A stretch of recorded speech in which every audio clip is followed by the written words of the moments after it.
Hi everyone! Welcome to my channel. Kumusta naman po kayo? Sana ay nasa mabuti kayong kalagayan ngayon. Ayan, for today's video ay magluluto tayo ng ginataang kamansi na may alimasag. Tinatawag din itong ugob in Bicol and seeded breadfruit in English. Ayan, sa mga mahilig sa ginataang gulay, tara na guys, samahan niyo na akong magluto.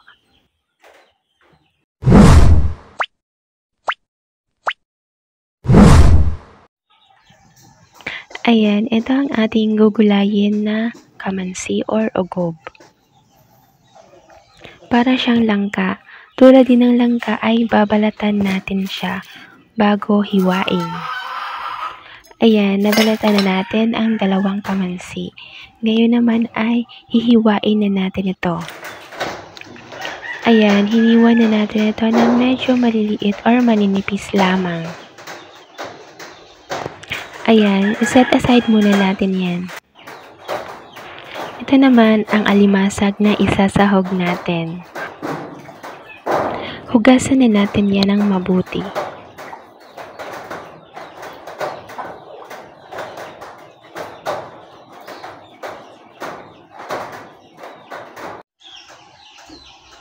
Ayan, pinuka lang natin ang alimasag.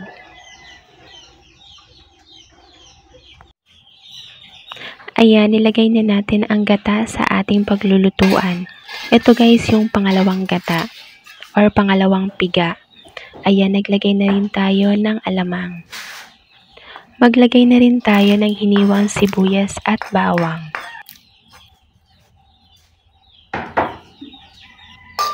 Ayan, haluin lang natin.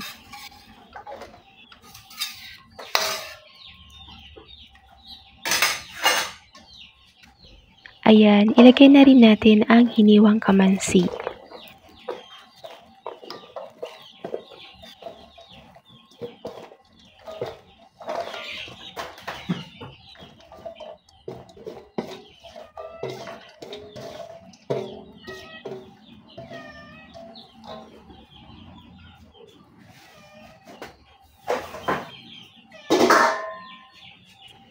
Ayan, kapag nailagay na natin lahat ng kamansi, haluin natin ito.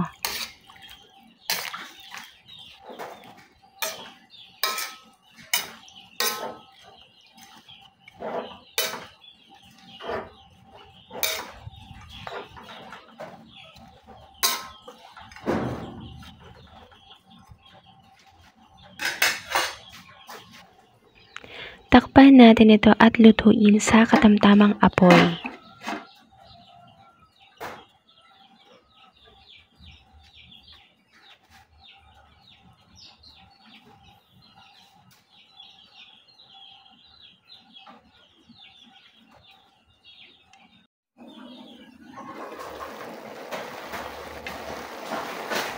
Ayan, kapag kumukulo na ay haluin natin ito.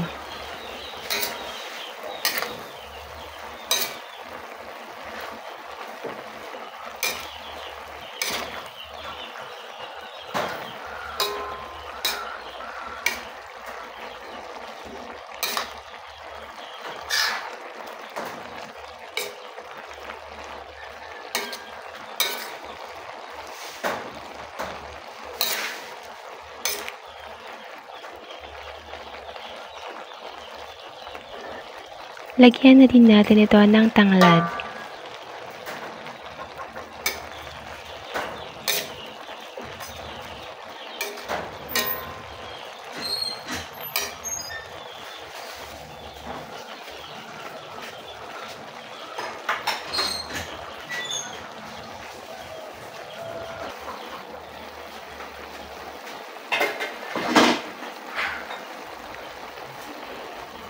Ilagay na rin natin ang alimasag.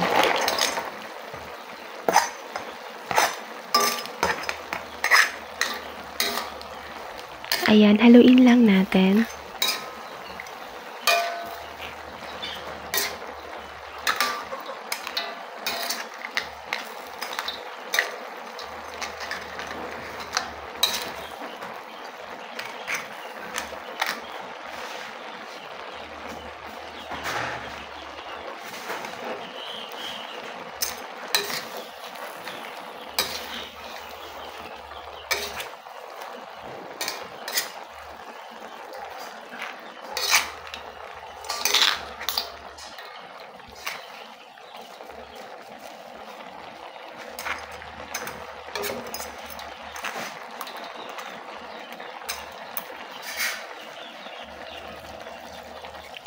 Ilagay na rin natin ang unang piga or tinatawag din itong kakang gata.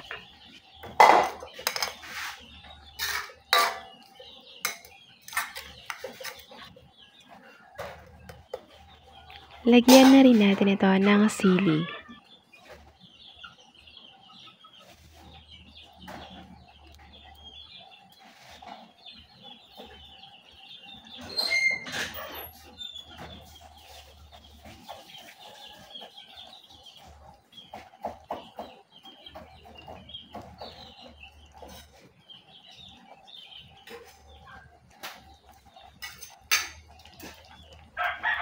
Lagyan na rin natin ito ng hiniwang sili kung gusto nyo guys ng mas maanghang pa siya.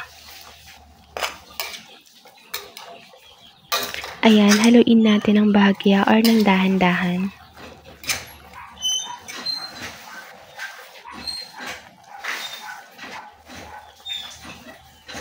Ayan, takpan natin ito at hayaang kumulo ang ating gata ng 6 hanggang 8 minuto or hanggang sa tuluyan ng maluto ang ating gata at ang gulay.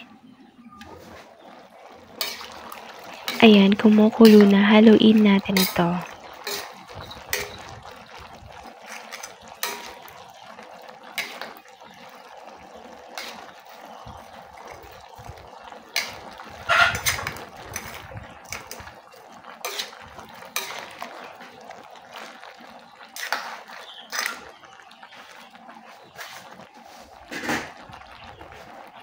Ayan, alisin na natin ang tanglad.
Lagyan na natin ito ng asin.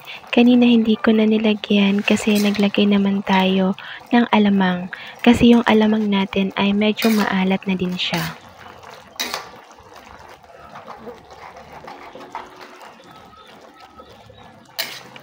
Haluin lang natin.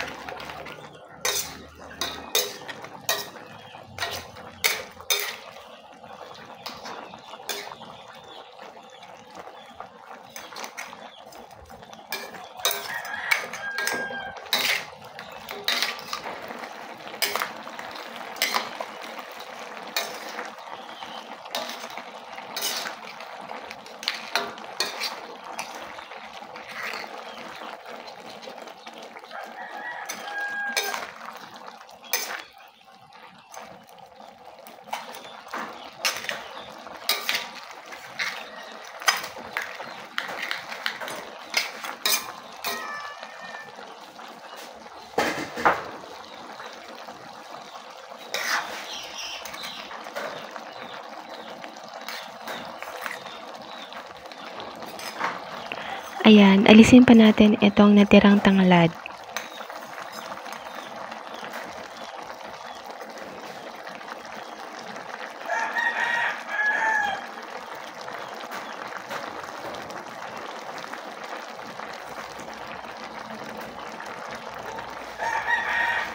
Ayan, hayaan pa natin yan na maluto ng ilang minuto pa.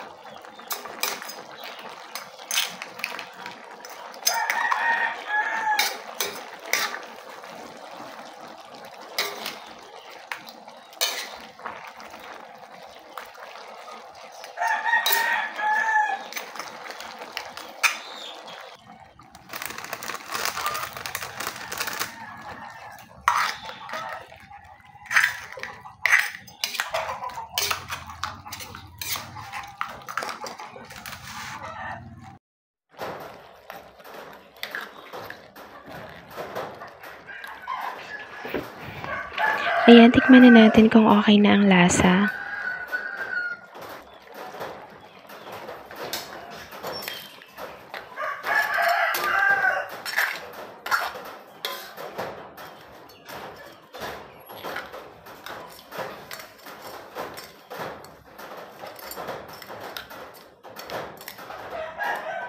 Ayan, tapos na tayo magluto. I-off na natin ang apoy at i-serve na natin ito habang mainit pa with rice.